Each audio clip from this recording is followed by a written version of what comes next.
आदाब नाजरीन, आप देख रहे हैं जेके न्यूज़ नेस्ट और मैं हूं आपका मेज़बान मोहम्मद लतीफ़ अकला। शेर कश्मीर भवन के अंदर है और आज शेर कश्मीर शेख मोहम्मद अब्दुल्ला जी की यूम पैदाइश है और नेशनल कॉन्फ्रेंस के तमाम बड़े लीडर और कारकुनान जो हैं आज अपने महबूब लीडर को जो है वो याद करने के लिए शेर कश्मीर भवन पहुंचे हैं। बनी से एमएलए डॉक्टर रामेश्वर जी जो हैं वो भी यहाँ पे हैं। सर, क्या कुछ कहना चाहेंगे, क्या पैगाम जो है अपने लोगों को देना चाहेंगे? पहले तो मैं मुबारकबाद देना चाहूँगा इस मुबारक दिन की सबको। और दूसरी सबसे बड़ी बात तो मैं ये कहना चाहूँगा कि जो हमारी रियासत थी, जो स्टेट थी, जिसको शेख अब्दुल्ला साहब जी ने और उसके बाद जो चलता आया एनसी का दौर और जिन्होंने संभाल के रखा जम्मू कश्मीर और लेह लद्दाख को एक गुलदस्ते की तरह बना के रखा, वो 10 साल पहले वो बनी बनाई रियासत जो इनके हाथ सौंपी गई बीजेपी और पीडीपी के हाथ, उन्होंने आज जिसका ये हाल कर दिया है कि उसको उस गुलदस्ते को बिल्कुल उन्होंने उजाड़ के यूटी बना के और बेरोजगार की इतनी ज्यादा बढ़ा दी है कि हमारी जम्मू कश्मीर आज इंडिया के नक्शे पे नंबर 1 तो है लेकिन बेरोजगारी में है।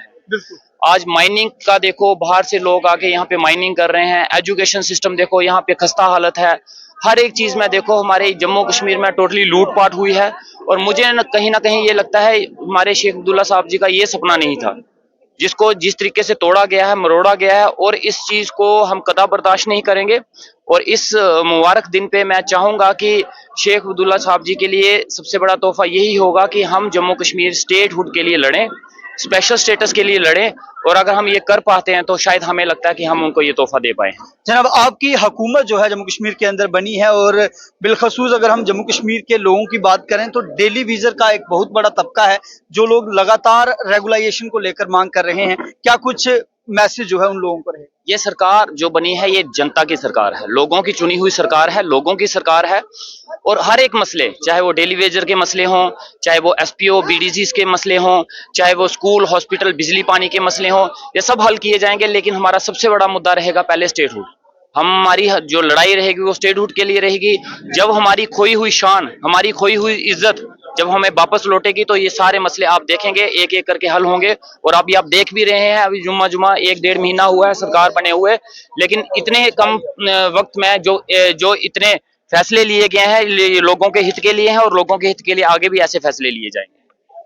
सर, आज के दिन के हवाले से बताएं, क्या जरूरी ये दिन है नेशनल कॉन्फ्रेंस के लिए और क्या कुछ ऐसा शेख मोहम्मद अब्दुल्ला साहब ने किया था जिसको आज आप याद करते हैं और जो चाहिए जो छीना गया? देखिए, शेख अब्दुल्ला साहब के जन्मदिन पे पहले तो मैं सबको मुबारकबाद देना चाहूंगा।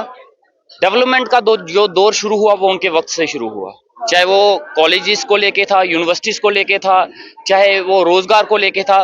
उनके नाम को मिटाने की कोशिश की गई, उनके कॉलेजों से उनके नाम मिटाए गए, उनकी छुट्टी मिटाई गई, लेकिन उनके नाम मिटाने से उनके काम नहीं मिट सकते। उनके बनाए हुए स्टेडियमों को आप उजाड़ नहीं सकते, उनके बनाई हुई यूनिवर्सिटियों को आप उजाड़ नहीं सकते, उनके बनाए हुए कॉलेजों को आप खत्म नहीं कर सकते। नाम उनके जो दिलों में है वो दिलों में रहेगा। आपके नाम मिटाने से, कागजों से नाम मिटाने से नाम नहीं मिटता, नाम दिलों से मिटाए जाते हैं। अगर उसमें आप कामयाब हो जाएंगे तो मैं मानूंगा कि आपने कामयाबी हासिल की है। बाकी एक रियासत थी, एक स्टेट थी जम्मू कश्मीर, लेह लद्दाख, गर्व से बोलते थे कि ये हमारा क्रोन है, ये देश का क्रोन है। आज उस क्रोन को जिस तरीके से तोड़ा गया है सिर्फ लूट मार के लिए, चाहे वो टोल प्लाजा लगा के लूटा गया, चाहे माइनिंग के जरिए लूटा गया, चाहे वो अनएम्प्लॉयमेंट के जरिए लूटा गया, चाहे वो जॉब स्कैम के तरीके से लूटा गया, हर एक तरीके से जो लूट मार की गई यहाँ पे, ये मुझे लगता है ये हमें कभी भी बर्दाश्त नहीं होगा। और शेख अब्दुल्ला साहब जी की आत्मा को भी ये कभी बर्दाश्त नहीं होगा कि जिस तरीके से उनकी रियासत को तोड़ा मरोड़ा गया है। और इस जन्मदिन के अवसर पे हम शायद उनको ये तोहफा देना चाहेंगे कि हम उनकी स्टेटहुड के लिए वापसी के लिए हम लड़ाई करेंगे, जद्दोजहद करेंगे। स्टेटहुड के लिए और स्पेशल स्टेटस के लिए हमारी जंग रहेगी और ये लगातार तब तक हम लड़ते रहेंगे जब तक हम इसमें कामयाब नहीं हो जाए। जम्मू कश्मीर के मोड़ में जो है वो दिख रहे हैं और कल उन्होंने आपके इलाके कठुआ का विजिट किया है, क्या कैसे देखते? ये एक्शन मोड में पूरी सरकार रहेगी और हमारे डिप्टी सीएम साहब तो वैसे भी एक्शन हीरो हैं और जिस तरीके से काम कर रहे हैं, दबंग काम हो रहे हैं। और मुझे लगता है जितनी भी एडमिनिस्ट्रेशन है और जितने भी ये बाबू लोग यहाँ पे 10 साल से बैठे हुए हैं कुर्सियों पे और कुर्सियां घुमा घुमा के इन्होंने मजे लूटे हैं, अब शायद वो उनको समझ आ गई है कि वो अब काम चलने वाला नहीं है। और कुछ लोग तो मुझे सुनने में आया कि वो ट्रांसफर की तैयारी में भी है, तो मैं उनको यही नसीहत देना चाहूंगा कि वो करवा लें तो बेटर रहेगा, क्योंकि अब वो सिस्टम नहीं चलेगा। अब यहाँ पे काम होगा, लोगों के काम होंगे, लोगों की सुनवाई होगी। अगर वो कर सकते हैं तो वो कुर्सी संभाले, नहीं तो कुर्सी छोड़ दें। शुक्रिया न्यूज़ डेस्क, बहुत बहुत शुक्रिया।